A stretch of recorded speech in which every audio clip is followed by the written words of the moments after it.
Hello കൂട്ടുകാരെ, നമ്മൾ +1 chemistry ആണ് പഠിച്ചുകൊണ്ടിരിക്കുന്നത്. അപ്പോൾ നോക്കാം, 4 ടൈപ്പ് സ്ട്രക്ചർ ഐസോമസം.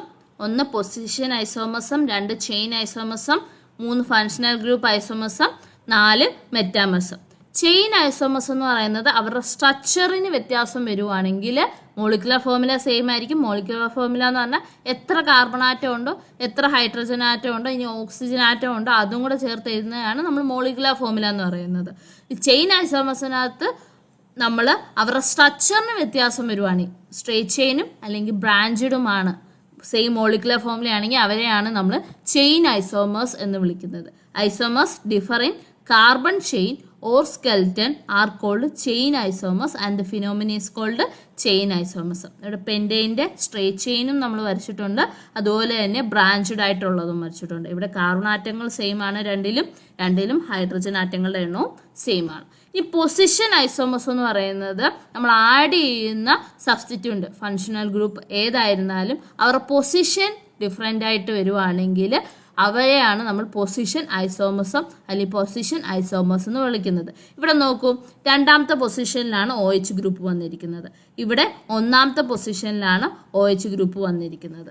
അപ്പോൾ ഇവിടെ എന്താണ്, പൊസിഷൻ ഐസോമസ് ആണ്. ഇവിടെ OH ഫസ്റ്റ് പൊസിഷനിലായിരുന്നു, ഇവിടെ OH സെക്കൻഡ് പൊസിഷനിലായിരുന്നു. അപ്പോൾ ഫങ്ഷണൽ ഗ്രൂപ്പിന്റെ പൊസിഷന് വ്യത്യാസം വരുന്നവയാണ്. ഒരേ ഫങ്ഷണൽ ഗ്രൂപ്പ് ആയിരിക്കും, പക്ഷേ അവരുടെ പൊസിഷൻ മാറിയാണ് വരുന്നതെങ്കിൽ അവരെ പൊസിഷൻ ഐസോമസ് എന്ന് വിളിക്കും.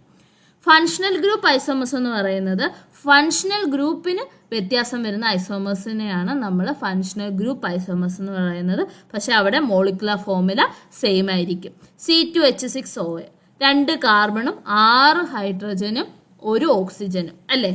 എത്തനോൾ OH ഗ്രൂപ്പ് വരുന്ന ഒരു ഐസോമർ ഉണ്ട്, അതുപോലെ തന്നെ ആൽക്കോക്സി ഗ്രൂപ്പ് വരുന്ന ഒരു ഐസോമർ ഇവിടെ കാണിച്ചിട്ടുണ്ട്. ഇവിടെ എന്താണ് ഡിഫറൻറ്റ്, രണ്ടിലും കാർബൺ ആറ്റങ്ങളുടെ എണ്ണം സെയിം ആണ്, ഹൈഡ്രജൻ ആറ്റങ്ങളുടെ എണ്ണം സെയിം ആണ്, ഓക്സിജൻ ആറ്റങ്ങളുടെ എണ്ണവും സെയിം ആണ്. പക്ഷേ ഇവിടെ ഫങ്ഷണൽ ഗ്രൂപ്പ് മാത്രമാണ് ഡിഫർ ചെയ്തിരിക്കുന്നത്, വ്യത്യസ്തപ്പെട്ടിരിക്കുന്നത്. അങ്ങനെ ഫങ്ഷണൽ ഗ്രൂപ്പ് വ്യത്യസ്തപ്പെട്ടും മോളിക്കുലർ ഫോർമുല സെയിമും ആണെങ്കിൽ അവയാണ് നമ്മൾ ഫങ്ഷണൽ ഗ്രൂപ്പ് ഐസോമസം എന്ന് വിളിക്കുന്നത്.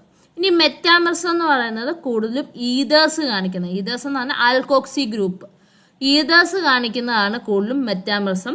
Isomers which differ in carbon chain around the functional group. Functional ഗ്രൂപ്പിന് ചുറ്റുമുള്ള കാർബൺ ആറ്റങ്ങളുടെ എണ്ണത്തിന് വ്യത്യാസം വരുന്നവയാണ് നമ്മൾ മെറ്റാമേഴ്സ് എന്ന് വിളിക്കുന്നത്. ഇവിടെ നോക്കും, മോളിക്കുലർ ഫോർമുല തന്നിട്ടുണ്ട് C5H12OA 5 കാർബണും 12 ഹൈഡ്രജൻ 1 ഓക്സിജനും. നമുക്ക് 2 രീതിയിൽ എഴുതാം. ഒന്നെന്ന് പറയുന്നത് ലെഫ്റ്റ് സൈഡിൽ 1 കാർബണെ വെച്ചുകൊണ്ട് ഓക്സിജൻ നമ്മുടെ ആൽക്കോക്സി ഗ്രൂപ്പ്, ബാക്കി കാർബൺ ആറ്റങ്ങളെ ഫില്ല് ചെയ്ത് എഴുതാം. ഇതൊരു രീതി. ഇവിടെ നോക്ക്, ഈ ഓക്സിജന്റെ ലെഫ്റ്റ് സൈഡിൽ 1 കാർബണും റൈറ്റ് സൈഡിൽ 4 കാർബണും, ഇതൊരു രീതിയിൽ എഴുതാം.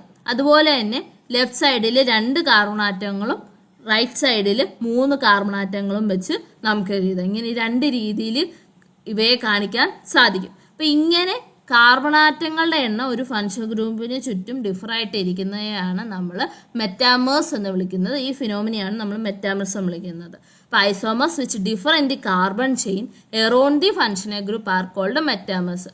അപ്പോൾ നൈട്രജനെ എസ്റ്റിമേഷൻ ചെയ്യാൻ 2 മെത്തേഡ് ഉണ്ട്. ജഡാൽസ് മെത്തേഡ് ഉണ്ട്, ഡൂമാസ് മെത്തേഡ് ഉണ്ട്. നമ്മളിവിടെ ജഡാൽസ് മെത്തേഡാണ് നോക്കുന്നത്. Here the organic compound containing nitrogen is heated with concentrated sulphuric acid.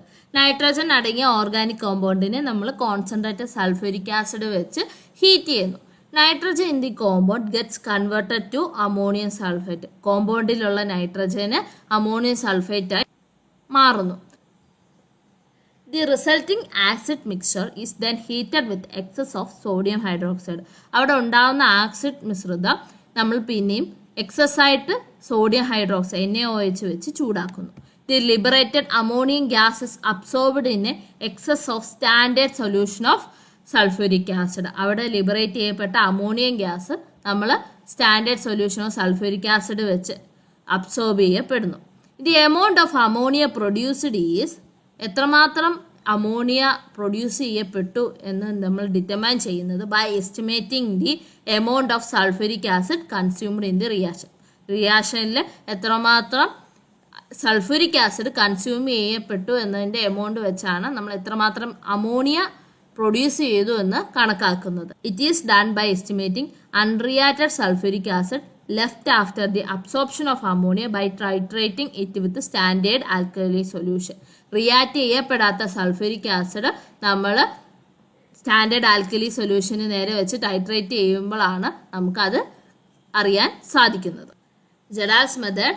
Here the organic compound containing nitrogen is heated with a concentrated sulfuric acid. Nitrogen in the compound gets converted to ammonium sulfate.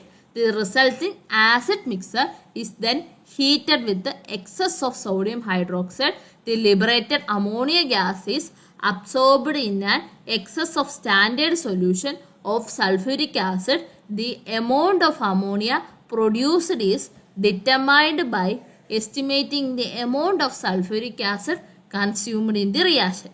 It is done by estimating unreacted sulfuric acid left after the absorption of ammonia by titrating it with standard alkali solution. അടുത്തത് ലസൈൻസ് test ആണ്. നമുക്ക് തന്നിരിക്കുന്ന organic കോമ്പൗണ്ടിൽ nitrogen, sulphur, halogens ഉണ്ടോ എന്ന് detect ചെയ്യുന്ന ഒരു ടെസ്റ്റാണ് ലസൈൻസ് ടെസ്റ്റ്. ഇതിൽ ആദ്യം നമ്മൾ സോഡിയം ഫ്യൂഷൻ എക്സ്ട്രാക്റ്റ് ആണ് ഉണ്ടാക്കുന്നത്.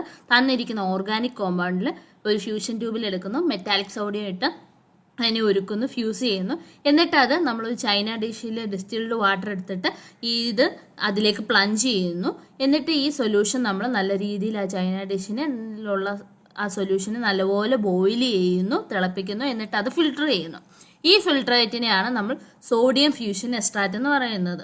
അപ്പോൾ ഈ സോഡിയം ഫ്യൂഷൻ എക്സ്ട്രാക്റ്റിനെ ഓരോ സ്മോൾ പാർട്ട് എടുത്തിട്ട് നമ്മൾ അതിനകത്തേക്ക് ഓരോ ടെസ്റ്റിന് വേണ്ടി ഓരോ ലിക്വിഡ്സ് അല്ലെങ്കിൽ ഓരോ സൊല്യൂഷൻസ് ആഡ് ചെയ്യുന്നു. ഇപ്പോൾ ഒരു പാർട്ട് എടുത്തിട്ട് അതിലേക്ക് ഫ്രഷ്ലി പ്രിപ്പയർഡ് ആയിട്ടുള്ള ഫെറസ് സൾഫേറ്റ് ആഡ് ചെയ്യുന്നു, ചൂടാക്കുന്നു, തിളപ്പിക്കുന്നു, അതിനുശേഷം തണുപ്പിക്കുന്നു. എന്നിട്ട് അതിൻ്റെ കോൺസെൻട്രേറ്റ് H2SO4 ഒഴിക്കുന്നു. അപ്പോൾ അവിടെ ബ്ലൂ ഓർ ഗ്രീൻ കളറേഷൻ അല്ലെങ്കിൽ ഒരു പ്രസിപ്പിറ്റേറ്റ് ആണ് നമുക്ക് കിട്ടുന്നതെങ്കിൽ പ്രസൻസ് ഓഫ് നൈട്രജൻ എന്ന് പറയാം. ഇനി രണ്ടാമതായിട്ട് ഒരു little of the sodium fusion extract എടുക്കുന്നു, അതിനകത്തേക്ക് നൈട്രിക് ആസിഡ് ഒഴിക്കുന്നു. എന്നിട്ട് അതിലേക്ക് സിൽവർ നൈട്രേറ്റ് AgNO3 സൊല്യൂഷനും ആഡ് ചെയ്യുന്നു. നമുക്ക് കിട്ടുന്നത് വൈറ്റ് പ്രസിപ്പിറ്റേറ്റ് ആണ്. അത് വൈറ്റ് പ്രസിപ്പിറ്റേറ്റ് കിട്ടിയാൽ പോരെ, അത് അമോണിയം ഹൈഡ്രോക്സൈഡ് NaH4OH സോലുബിൾ ആണെങ്കിൽ അത് പ്രസൻസ് ഓഫ് ക്ലോറിൻ എന്ന് നമുക്ക് പറയാം. ഇനിയും കിട്ടിയത് പെയിൽ യെല്ലോ പ്രസിപ്പിറ്റേറ്റ് ആണ്. അത് NH4OH അമോണിയം ഹൈഡ്രോക്സൈഡിൽ കുറച്ച് മാത്രം സ്ലൈറ്റ്ലി സോലുബിൾ ചെയ്യുന്നുള്ളെങ്കിൽ അത് പ്രസൻസ് ഓഫ് ബ്രോമിൻ ആണ്. ഇനി നമുക്ക് കിട്ടിയത് യെല്ലോ പ്രസിപ്പിറ്റേറ്റ് ആണെങ്കിൽ NH4OH ഇൻസോലുബിൾ ആണ്, ലയിക്കുന്നുമില്ല എങ്കിൽ അത് പ്രസൻസ് ഓഫ് അയഡിൻ ആണ്.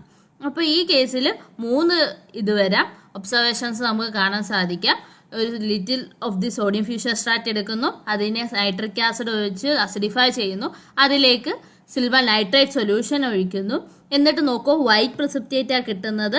ആ white precipitate ammonium hydroxide soluble ആണെങ്കിൽ പ്രസൻസ് ഓഫ് ക്ലോറിൻ. ഇനി പെയിൽ യെല്ലോ പ്രസിപ്പിറ്റേറ്റ് ആണെങ്കിൽ കിട്ടിയത് അത് കുറച്ച് മാത്രമേ NH4OH സോലുബിൾ ആവുന്നുള്ളെങ്കിൽ പ്രസൻസ് ഓഫ് ബ്രോമിൻ ആണ്. ഇനി യെല്ലോ പ്രസിപ്പിറ്റേറ്റാണ് കിട്ടിയത്, അത് NH4OH അമോണിയം ഹൈഡ്രോക്സൈഡ് സോലുബിൾ ആവുന്നില്ല എങ്കിൽ പ്രസൻസ് ഓഫ് അയഡിൻ ആണെന്ന് നമുക്ക് മനസ്സിലാക്കാം.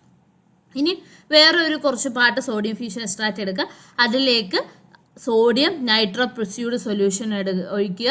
അത് വയലറ്റ് കളറേഷൻ ആണ് ഉണ്ടാവുന്നതെങ്കിൽ പ്രസൻസ് ഓഫ് സൾഫർ ആണ്.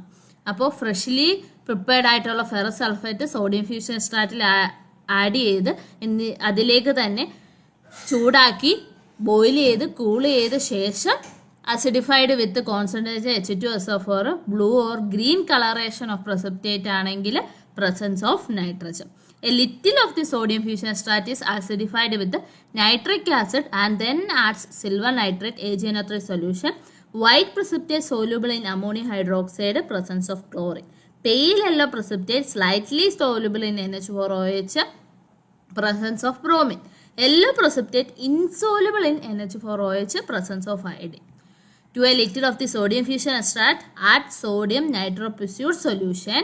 വയലറ്റ് കളറേഷൻ ആണെങ്കിൽ പ്രസൻസ് ഓഫ് സൾഫർ ആയിരിക്കും. അപ്പോൾ ഇത്രയാണ് നമ്മൾ ഈ ക്ലാസ്സിൽ നോക്കുന്നത്. താങ്ക്